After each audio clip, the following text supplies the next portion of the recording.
Last Minute Man, and we are coming to you from the Deer Woods. I'm with my good buddy, Mr. Obvious. And Mr. Obvious, what are we talking about today? Oh, we're talking about our last edition video here. If you only have one gun, what would you pick? Yeah, so this was a conversation that Mr. Obvious and I had, and we decided to do a video series on it, and we're finally to our final picks, what we would actually pick as our one firearm. And I had some categories and ways that I looked at things. And first off being game, bringing in wild game if you had to.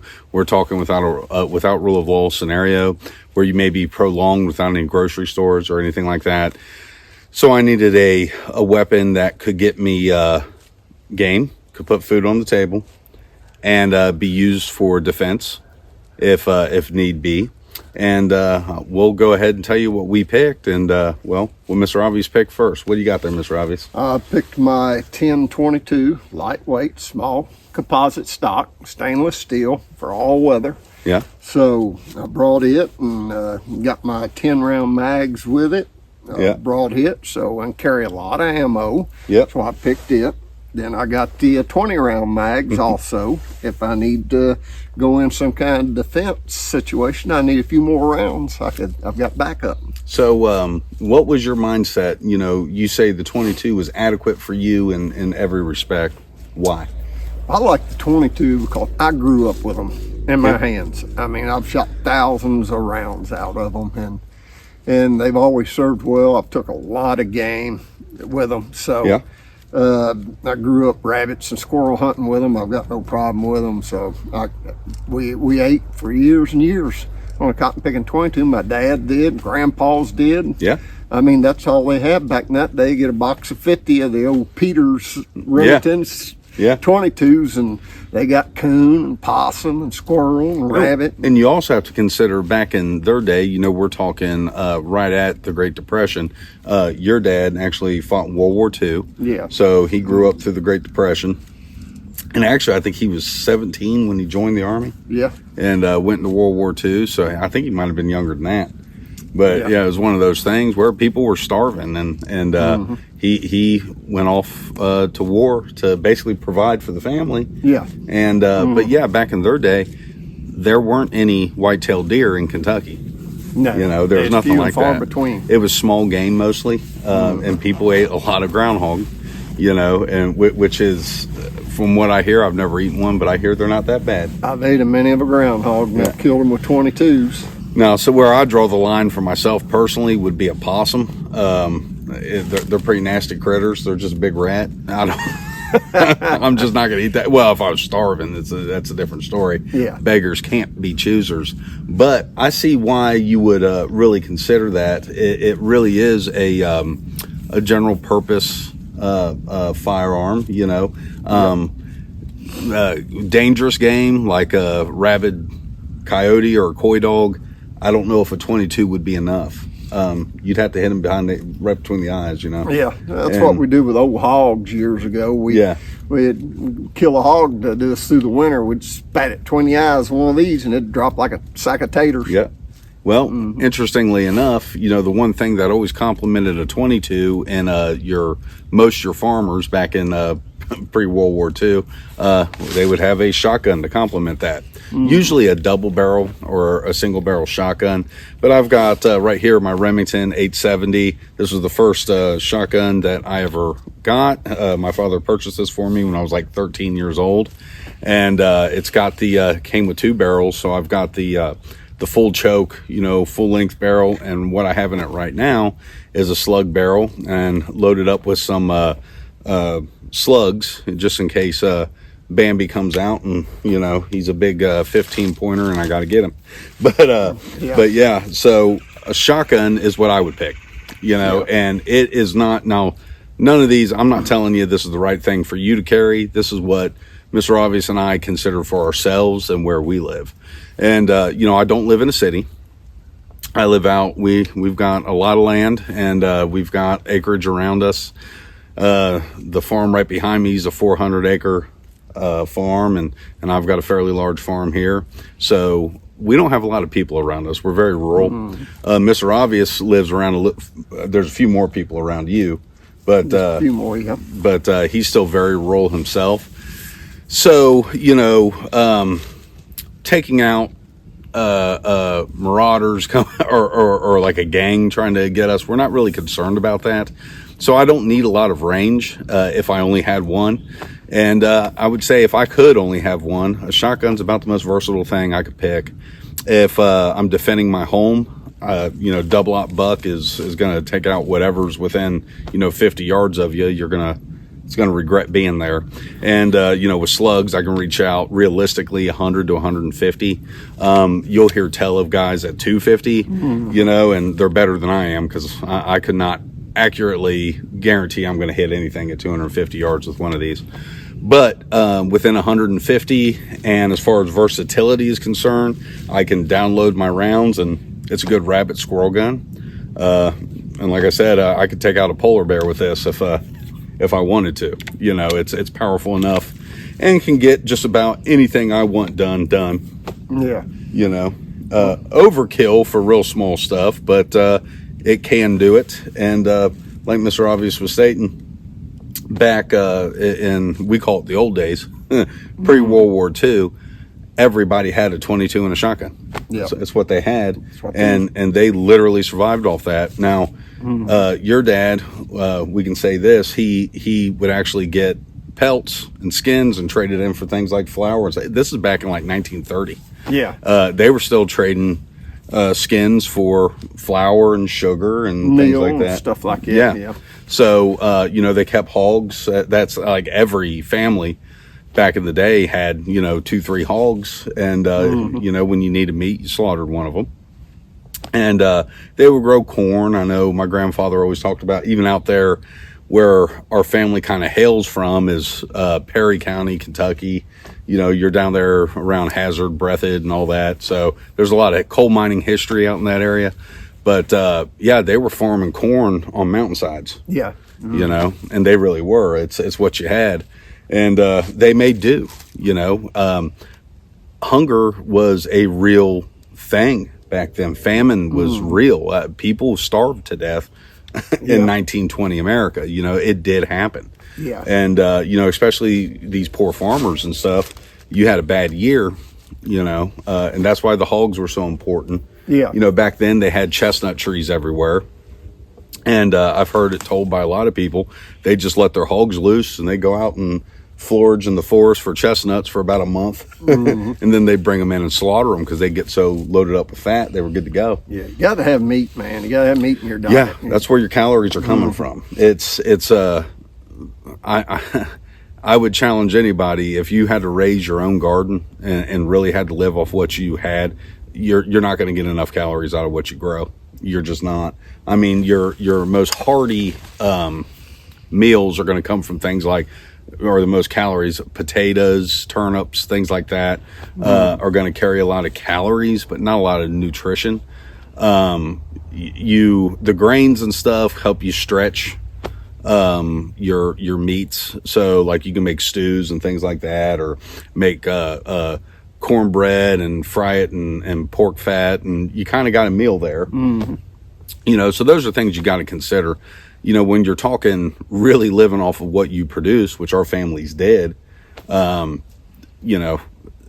a lot of vegetables. It was a lot of wild game, a lot of wild game, because that's the most nutrient dense power pack thing you can have. Yeah, meat. High protein. You got to have it. I mean, for healing process, everything else, you got to have protein. So, and again, putting meat on the table, both these work very well.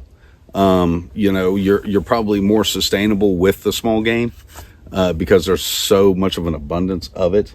You got to figure if there really is a without rule of law scenario, and we live very rural out here, but could I depend on white-tailed deer?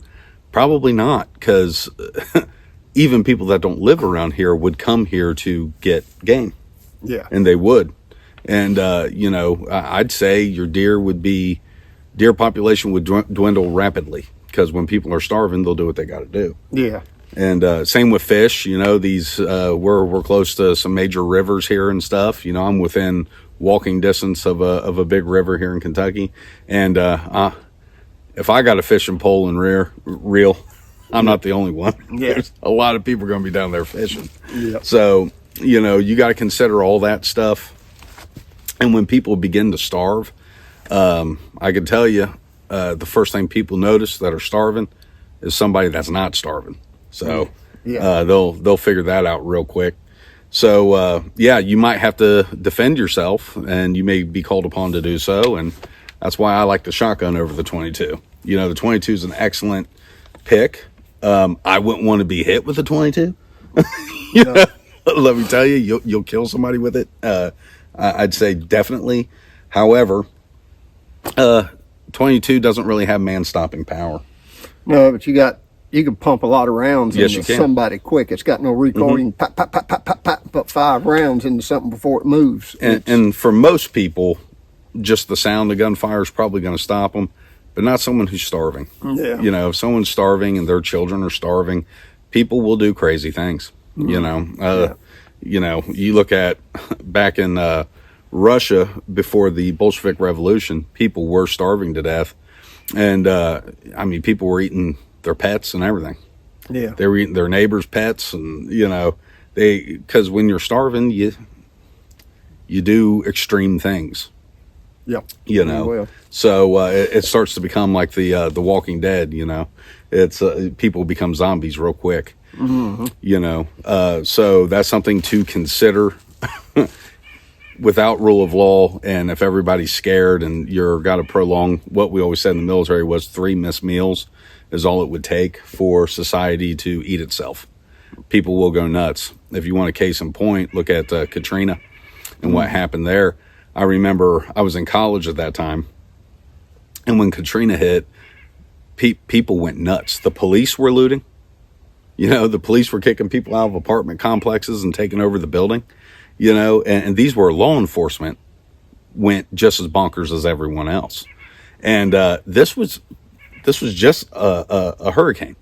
Yeah. The government was still around. No MP went off. There was still, or EMP rather, went off. There was still communication. How people went that nuts that quick, and society just unraveled real fast. And you also saw the government going door to door in areas and confiscating people's firearms. People that were just defending their home and weren't bothering anybody. That's scary stuff.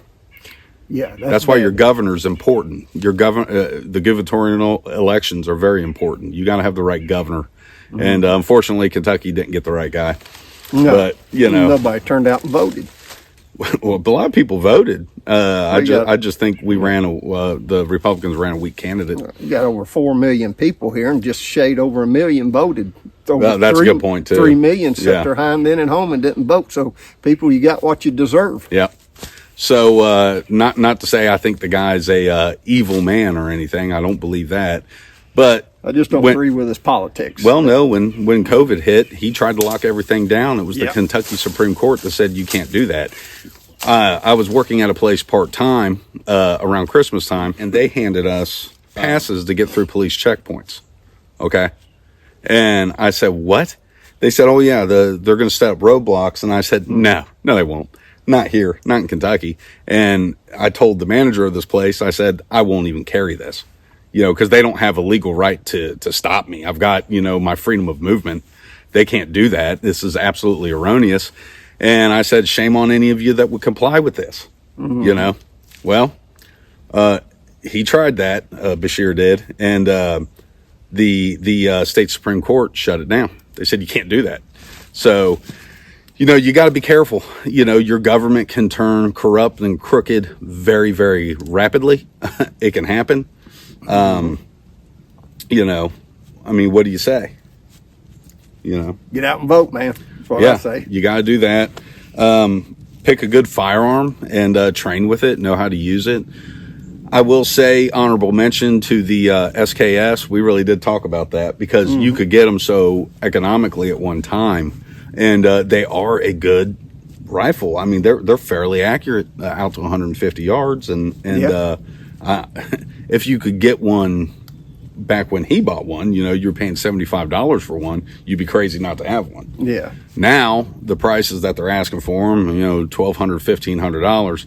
I could buy a really nice AR platform for that and be way more accurate and have more readily available magazines, parts, all that. So, they've kind of priced themselves out of the market, in my opinion. It's really just a collector's piece at this point. If somebody's going to buy one at that price point, it's because they're wanting to collect it.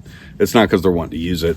And so it's kind of lost that allure. But yeah, I would say 7.6239 is a excellent caliber for a general purpose rifle.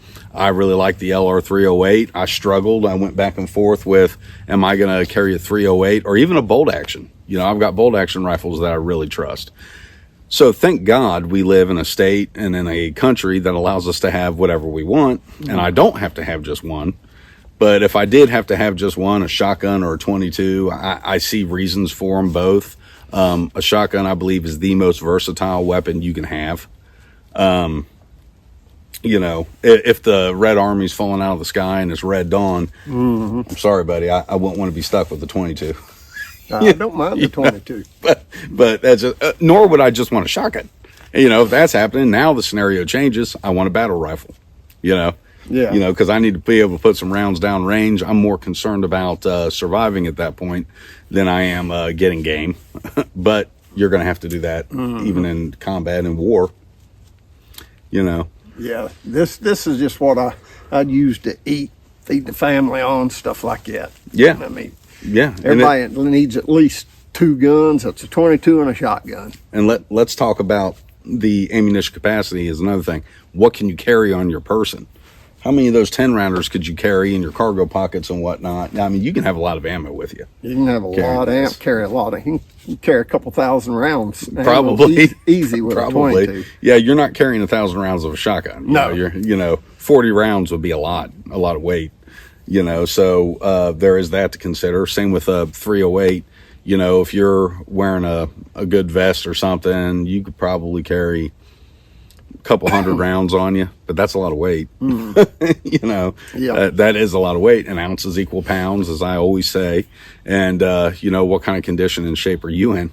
I know when I was in my best shape, I'm not going to say it was no problem for me, but when I was in the military hiking at altitude in the Kush Mountains of Afghanistan, we were carrying 75 pounds of gear at all times, and we had soldiers fall out. We had guys that would fall out.